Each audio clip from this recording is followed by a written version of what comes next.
വചനവീഥിയിലൂടെ father ജെ.ബി. Puthur. വിശുദ്ധ യോഹന്നാൻ രചിച്ച നമ്മുടെ കർത്താവ് ഈശോമിശിഹായുടെ പരിശുദ്ധ സുവിശേഷം. അധ്യായം 3, 1 മുതൽ 15 വരെയുള്ള വാക്യങ്ങൾ. യേശുവും നിക്കോദേമോസും. ഫരിസയരിൽ നിക്കോദേമോസ് എന്നു പേരായ ഒരു യഹൂദ പ്രമാണിയുണ്ടായിരുന്നു.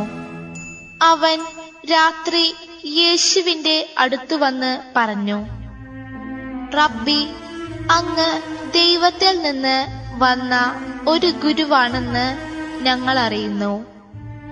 ദൈവം കൂടെയില്ലെങ്കിൽ ഒരുവനും നീ ചെയ്യുന്ന ഈ അടയാളങ്ങൾ പ്രവർത്തിക്കാൻ കഴിയുകയില്ല.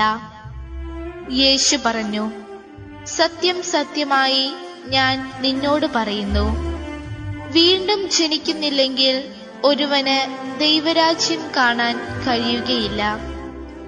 നിക്കോദേമോസ് ചോദിച്ചു, പ്രായമായ മനുഷ്യന് ഇത് എങ്ങനെ സാധിക്കും? അമ്മയുടെ ഉദരത്തിൽ വീണ്ടും പ്രവേശിച്ച് അവന് ജനിക്കാൻ കഴിയുമോ? യേശു പ്രതിവചിച്ചു, സത്യം സത്യമായി ഞാൻ നിന്നോട് പറയുന്നു, ജലത്താലും ആത്മാവിനാലും ജനിക്കുന്നില്ലെങ്കിൽ ഒരുവനും ദൈവരാജ്യത്തിൽ പ്രവേശിക്കുക സാധ്യമല്ല. മാംസത്തിൽ നിന്ന് ജനിക്കുന്നത് മാംസമാണ്, ആത്മാവിൽ നിന്ന് ജനിക്കുന്നത് ആത്മാവും. നിങ്ങൾ വീണ്ടും ജനിക്കണം എന്ന് ഞാൻ പറഞ്ഞത് കൊണ്ട് നീ വിസ്മയിക്കേണ്ട. കാറ്റ് അതിനിഷ്ടമുള്ളിടത്തേക്ക് വീശുന്നു, അതിന്റെ ശബ്ദം നീ കേൾക്കുന്നു, എന്നാൽ അത് എവിടെ നിന്ന് വരുന്നെന്നോ എവിടേക്ക് പോകുന്നെന്നോ നീ അറിയുന്നില്ല. ഇതുപോലെയാണ് ആത്മാവിൽ നിന്ന് ജനിക്കുന്ന ഏവനും. ഇതെല്ലാം എങ്ങനെ സംഭവിക്കും എന്ന് നിക്കോദേമോസ് ചോദിച്ചു. യേശു പറഞ്ഞു, നീ ഇസ്രായേലിലെ ഗുരുവല്ലേ, എന്നിട്ടും ഇക്കാര്യമൊന്നും മനസ്സിലാകുന്നില്ലേ? സത്യം സത്യമായി ഞാൻ നിന്നോട് പറയുന്നു, ഞങ്ങൾ അറിയുന്നവയെപ്പറ്റി സംസാരിക്കുന്നു, കണ്ടവയെപ്പറ്റി സാക്ഷ്യപ്പെടുത്തുന്നു, എന്നിട്ടും ഞങ്ങളുടെ സാക്ഷ്യം നിങ്ങൾ സ്വീകരിക്കുന്നില്ല. ഭൗമിക കാര്യങ്ങളെപ്പറ്റി ഞാൻ പറഞ്ഞത് നിങ്ങൾ വിശ്വസിക്കുന്നില്ലെങ്കിൽ സ്വർഗീയ കാര്യങ്ങൾ പറഞ്ഞാൽ എങ്ങനെ വിശ്വസിക്കും? സ്വർഗത്തിൽ നിന്നിറങ്ങി വന്ന മനുഷ്യപുത്രനല്ലാതെ മറ്റാരും ഇതുവരെ സ്വർഗത്തിൽ കയറിയിട്ടില്ല. മോശ മരുഭൂമിയിൽ സർപ്പത്തെ ഉയർത്തിയതുപോലെ തന്നിൽ വിശ്വസിക്കുന്നവന് നിത്യജീവൻ ഉണ്ടാകേണ്ടതിന് മനുഷ്യപുത്രനും ഉയർത്തപ്പെടേണ്ടിയിരിക്കുന്നു. യേശുവും പരിസേയ പ്രമുഖനായ നിക്കോദേമോസും. ദൈവത്തിന്റെ സംരക്ഷണവും പരിപാലനവും പ്രത്യേക വിധത്തിൽ അനുഭവിക്കാൻ ഇടവരുന്ന ഒരു സമൂഹമാണ് യഹൂദ ജനങ്ങൾ എന്നുള്ള പൊതുസത്യം വിശുദ്ധ ഗ്രന്ഥത്തിൽ നിന്ന് നാം മനസ്സിലാക്കുന്നു. അങ്ങനെയുള്ള യഹൂദ ജനതയിൽ ഉള്ള പ്രബലമായൊരു വിഭാഗമാണ് ഫരിസേയ സമൂഹം എന്ന് വിളിക്കപ്പെടുന്ന ഒരു ജനവിഭാഗം. ഈ സമൂഹത്തിന്റെ അഹങ്കാരപരമായ ചിന്തയും ധാർഷ്ട്യം നിറഞ്ഞ പ്രവർത്തന ശൈലിയും സ്വാർത്ഥത നിറഞ്ഞ മനോഗതിയും മൂലം യേശുക്രിസ്തു അവരുടെ പ്രവർത്തനങ്ങളെ വിമർശനാത്മകമായ രീതിയിൽ നോക്കിക്കാണുന്നതായിട്ടാണ് പുതിയ നിയമത്തിലുടനീളം നാം കാണാനിടവരുന്നത്. ഫരിസേയ സമൂഹം മറിച്ച് യേശുവിനോടും ഒരുതരം ശത്രുതാ മനോഭാവം പുലർത്തുന്നതായിട്ട് നാം കാണുന്നു. പൊതുവായിട്ടുള്ള പശ്ചാത്തലം ഇങ്ങനെയായിരിക്കെ അല്പം വേറിട്ട വിധത്തിൽ ജീവിക്കുകയും ചിന്തിക്കുകയും ചെയ്യുന്ന ഒരു മനുഷ്യന്റെ ചിത്രം ആണ് ഇന്നത്തെ സുവിശേഷത്തിലൂടെ നമ്മുടെ മുമ്പിലേക്ക് കൊണ്ടുവരുന്നത്. നിക്കോദേമോസ് എന്ന് പറയുന്ന മനുഷ്യൻ ഈ ഫരീസേയ സമൂഹത്തിൽപ്പെട്ട ഒരു പ്രമാണിയായിട്ടുള്ളൊരു മനുഷ്യനാണ്.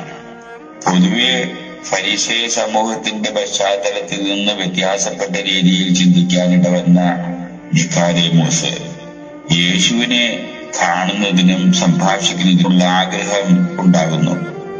എന്നാൽ ജനങ്ങളുടെ മുമ്പാകെ അത് പരസ്യപ്പെടുത്തി നടത്തുന്നതിനുള്ള താല്പര്യത്തിന്റെ അഭാവത്തിൽ നിക്കോദീമോസ് ആരും അറിയാതെ തന്നെ രാത്രിയിലാണ് യേശുവിനെ ചെന്ന് കാണാൻ ഇടവരുന്നത്. അങ്ങനെ യേശുവിനോട് സംഭാഷിക്കുന്നു. ഒരു വിധത്തിൽ പറഞ്ഞാൽ വലിയ ഭവ്യതയോടു കൂടിയാണ് നിക്കോദീമോസ് യേശുവിനോട് സംഭാഷണം ആരംഭിക്കുന്നത്. അങ്ങനെ സംഭാഷണം ആരംഭിച്ച നിക്കോദീമോസിനോട് യേശു വളരെ ഗൗരവമാത്ര പ്രധാനമായിട്ടുള്ള കാര്യങ്ങൾ സംസാരിക്കുന്നതായിട്ടാണ് സുവിശേഷത്തിൽ നിന്ന് നമ്മൾ കാണുന്നത്. നിക്കോദീമോസ് പണ്ഡിതനാണ്, ഫരീസേരിൽ പ്രമാണിയാണ്. ഇതെല്ലാം യഥാർത്ഥത്തിൽ മനസ്സിലാക്കിക്കൊണ്ട് തന്നെ യേശു അയാളിൽ നന്മയുടേതായിട്ടുള്ള ചില ഉറവകൾ കണ്ടെത്തിയത് കൊണ്ടും കൂടെ ആ നന്മകളുടെ ഉറവകള് വിശാലമാക്കുന്നതിനുള്ള ഉദ്ദേശത്തോടും കൂടി ആയിരിക്കാം വളരെ ഗൗരവമാത്ര പ്രധാനമായിട്ടുള്ള വിഷയങ്ങൾ സംസാരത്തിലേക്ക് കൊണ്ടുവരുന്നത്. യേശു സംസാരമധ്യേ നിക്കോദീമോസിനോട് പറയുന്നു, നിക്കോദീമോസ്, ജീവിതത്തില് ഏറ്റവും പ്രാധാന്യം കൊടുത്ത് ചിന്തിക്കേണ്ടത് സത്യത്തിനോടുള്ള തുറന്നൊരു മനസ്ഥിതി ഉണ്ടാകുക എന്നുള്ളതാണ്. ആ സത്യം പരുഷമായിട്ടിരിക്കാം, പെട്ടെന്ന് അപ്രതീക്ഷിതമാകാം. പക്ഷേ സത്യം ഗ്രഹിക്കാനുള്ള മനസ്സിന്റെ തുറവി, ആ മനസ്സിന്റെ തുറവിയാണ് മനുഷ്യനെ മഹത്വപൂർണനാക്കുന്നത് എന്ന രീതിയിലാണ് യേശു നിക്കോദീമോസിനോട് സംസാരിക്കുന്നത്. നിക്കോദീമോസ് അതിന് ഉത്തരം എന്ന രീതിയിൽ തന്റെ പാണ്ഡിത്യത്തിന്റെ പശ്ചാത്തലത്തിലും കൂടെ എന്ന് തോന്നത്തക്ക വിധത്തിൽ യേശുവിനോട് സംസാരിക്കുന്നു. ആ അവസരത്തിലാണ് യേശു നിക്കോദീമോസിനെ അല്പം ഒന്ന് പരീക്ഷിക്കാൻ വേണ്ടി തന്നെ സാമാന്യ ഭാഷയിൽ വാര്യ എന്നൊക്കെ പറയുന്ന രീതിയിൽ പോലും യേശു നിക്കോദീമോസിനോട് സംസാരിക്കുന്നു. അങ്ങനെ ആ സംസാരത്തിന്റെ ഉദ്ദേശ്യം നന്മയുടെ സ്രോതസ്സുള്ള ആ മനുഷ്യനെ കൂടുതൽ നന്മയിലേക്ക് കൊണ്ടുവരുന്നതിന് വേണ്ടി ആയിരിക്കണം യേശു ആ തരത്തിൽ നിക്കോദീമോസിനോട് സംഭാഷണത്തിൽ ഏർപ്പെടാനിട വന്നത്. അങ്ങനെ സംഭാഷണം പുരോഗമിക്കുകയും അതിന്റെ ഫലമായിട്ട് നിക്കോദീമോസിലെ നന്മയുടേതായിട്ടുള്ള പരിവർത്തനങ്ങൾ ഉണ്ടാക്കാൻ അത് ഇടവന്നു എന്നും കൂടിയാണ് പിന്നീടുള്ള സുവിശേഷ ഭാഗങ്ങളിൽ നിന്ന് നമുക്ക് മനസ്സിലാക്കാനിട വരുന്നത് എന്നുള്ളതാണ് യാഥാർത്ഥ്യം.